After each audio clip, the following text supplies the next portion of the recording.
it's not. And here my little head is going, I'm thinking, Harold Howe, you know what? I'm going to go take a look in one of those. Well, Charlotte, listen, I want you to get into that. But for you to say, I know nothing about it and giggle, you gave Anthony Sutton the documents, the materials, the roll list, the information when nothing was known. Your father, his father were Skull and Bones.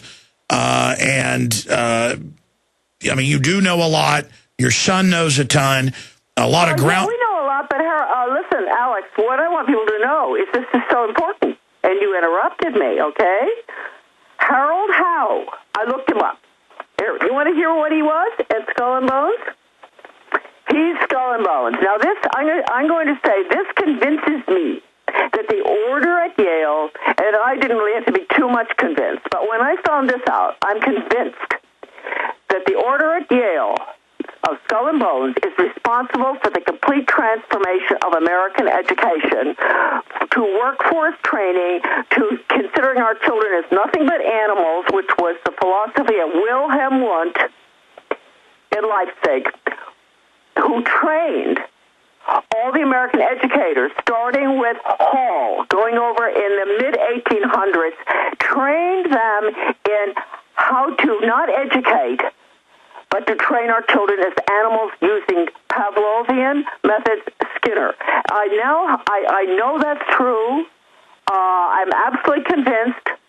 And when I read that I'm going to read Harold Howe, 1940, Skull and Bones. This is on page 128 of one of those little black books. It says here, education, born August 17, 1918, Hartford, Connecticut. Vice President for Education and Research, Ford Foundation, and the address. Residence, very fancy, always these guys, east side of New York City. Yale Corporation, elected member, successor trustee, principal, Walnut Hills High School, Cincinnati, 53 to 57, goes on Newton Junior College, etc. Superintendent of Schools, Scarsdale, New York. Director of Learning Institute of North Carolina, trustee, Vassar College, trustee, College Entrance Exam Board, U.S. Commissioner of Education, 1965 to 68. That's when the damage was done, if you recall, folks. The damage was... Yeah, and most people aren't experts on education like you are. Well, that's when the total upheaval, putting outcomes, performance-based education, elementary and secondary education... That's when dog training came in, and so that's why this is so key. When the dog training came in, they changed from teaching students history, math, science, and all, what they know in their head, to what they can do, performance. Then they retrained all the teachers as little psychiatrists after 1965, which was what Brock Chisholm, the Canadian psychiatrist, good friend of Alger Hiss, called for, getting rid of the conscience. And if you're going to get rid of the conscience, you have to use psychiatry. And the reason they want to get rid of the conscience was, now let's get into the war business. Stay there. We're going to come right back. But again, and you're perfectly suited to discover this. Family Who's Skull and Bones, you expose that. You're the person that first released information. Then you're an expert on education, former head of policy. And then you learn, hiding in plain view, that was their real secret power. And you trace it right back to the German mind control engineers they used on the Hessian mercenaries. You wonder why people can't think. You wonder why they seem to be so dumbed down. You wonder why they giggle at you when you talk about a New World Order, because they've been Pavlovian conditioned that it's cute and funny and the info babe laughs on Fox News when they talk about it. So they're winners psychologically when they're losers. And then there's the chemicals in the water, everything else. But German scientists, it's on record, developed what became psychiatry. It's not Carl Jung and Sigmund Freud and all that. So, and of course, the Germans developed the Hessian soldiers who loved being slaves, loved being military slaves.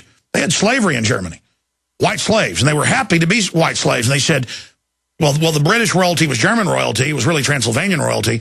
They'd always said, you've got the best soldier slaves. How do you do it? They don't even run off very often. Though some of them did actually run off here because there were big German communities. They broke their conditioning. They had the blue uniforms, the big black boots. That's where that all comes from, Hessian boots. And they were the main force that was backing up the Redcoats. And, of course, Washington beat a bunch of them at Trenton, New Jersey, famously. But Charlotte, the point is, in the video that we just reposted along with the PDF report you talked about at Infowars.com, you break it all down eloquently with the documents, but the British royalty funded people to go over and figure this out, and then you've got the German and the British connection funding Skull and Bones being set up as this think tank. Please continue, because this is so key, what you discovered and all these connections. Well, it's terribly important because when I started out, I didn't understand behavior operant conditioning. It's so simple, folks. It's simply when you go to the doctor hits your knee, used to anyway, with a little hammer, and your knee pops up. It's a neurological reaction. And Wilhelm Wundt, this psychologist in the mid-1800s in Leipzig, he finally realized that he could not do anything with getting people to change their behavior just using regular philosophy and psychology. Because the soul, he couldn't deal with the soul. It floats around, right? So he decided just to use the neurology. And if you can understand that, you understand why Americans just have these reflexes, and you tell them something, and if you reward them immediately, they'll do anything you want for the rest of time. But the important thing about this relationship with Skull and Bones is that Wilhelm Wundt, he was born in 1832 in Germany. His father was a minister. His grandfather, Kirchner Karl Casimir Wundt, was professor of Heidelberg University, and the Illuminati order documents that we've been able to get a hold of, that Raphael in the Illuminati is identified as the same Professor Karl Casimir Wundt, and is referred to in the Illuminati Provincial Report from Utica, 1782. Now, that is the grandfather of Wilhelm Wundt.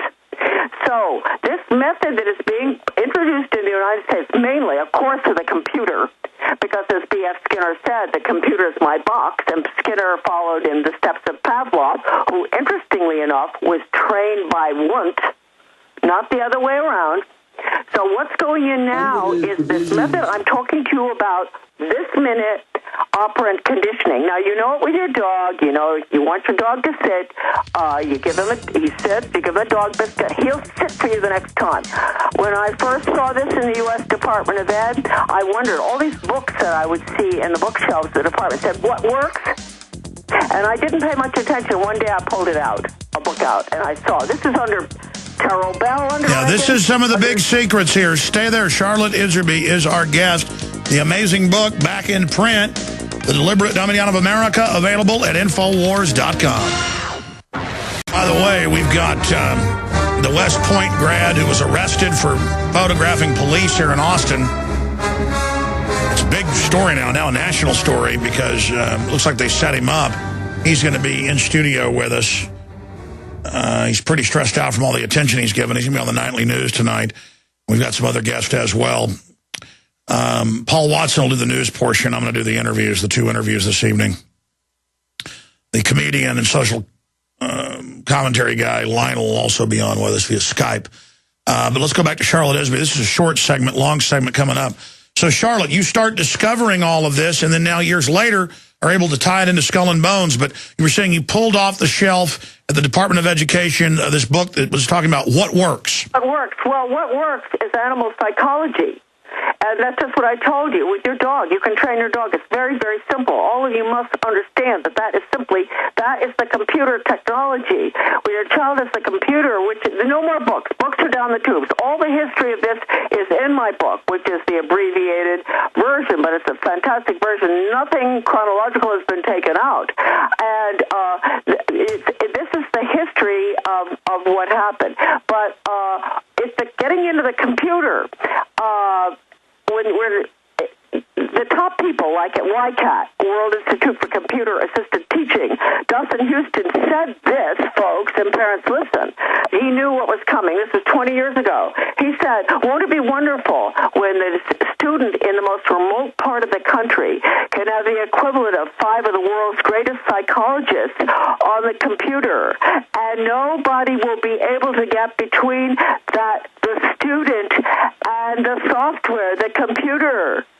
So it's just very, very dangerous. And even the top educators who are involved in computer technology, ones that I got fired for leaking a document by one of these educators. It was one of his major grants, Better Education Skills Through Technology. This fellow, Donald Ely, he admitted in his internal papers that if you don't agree as a computer tech guy or professor, if you don't agree with the message, you do not put it on that software. You have to have a conscience because it is so powerful. Now, folks, this is what's going in now. No more books. Now, what we're going to say... Well, I mean, it allows total centralization. This is what Skull and Bones brought back into the United States from Wilhelm Wundt, who was directly connected with the Illuminati. This is what they brought back to this G. Stanley Hall into the United States. They stacked all of the universities, Columbia, Chicago, etc., with people like Dewey, Thorndike, et al., who believe man is nothing but an animal to be trained. Now, C.S. Lewis was the one who said, when you stop educating and you start training, which is what they're doing right now for the planned economy, global, when you stop educating and you start training, civilization dies. Now, that's C.S. Lewis, all right? Now, my little book, the abbreviated version, is fantastic. All the sections that have been taken out, the big chunks, the appendices, the index, etc., are available free at my website. It's a free download, the old book, the big baby. So anybody who wants to check on what may have been removed, there's 3 little dark D's whenever something's removed, they just go on the internet. But it's a very user-friendly, beautiful book. I find myself, my son said to me, Mom, I've never seen you reading your book as much as you're reading it now. Well, I am, because it's so nice and small and handy, and I just delight in my own book. It was always very, very big, and we had people who loved it, obviously, or it wouldn't be out of print and selling for $1,000 in some places, ridiculous, $200, $400, $600 at Amazon. It's the old book, right? So the people who've got old copies or whatever. But it was always large and rather cumbersome. So now this is a beautiful version that you can give to your friends. It is. Charlotte, stay there. Let's come back. We got to go to break. Let's tie in the Illuminati to Skull and Bones to education. Hi, this is Alex Jones. Yesterday, I interviewed an investigative journalist breaking down government documents where over 40 known cancer viruses were added to the polio vaccines. It's still done. I have other top scientists and doctors like Russell Blaylock on, and the only conclusion they can come to is that it's being done by design. The aspartame, the MSG, the additives. And then lo and behold, we have all these UN and Club of Rome documents and Rockefeller Foundation where they're adding the chemicals into the food, the water, the additives, the printer ink. And so Charlotte Iserbyt's hitting it from another angle, breaking down Skull and Bones, and where the elite got this philosophy to dumb people down.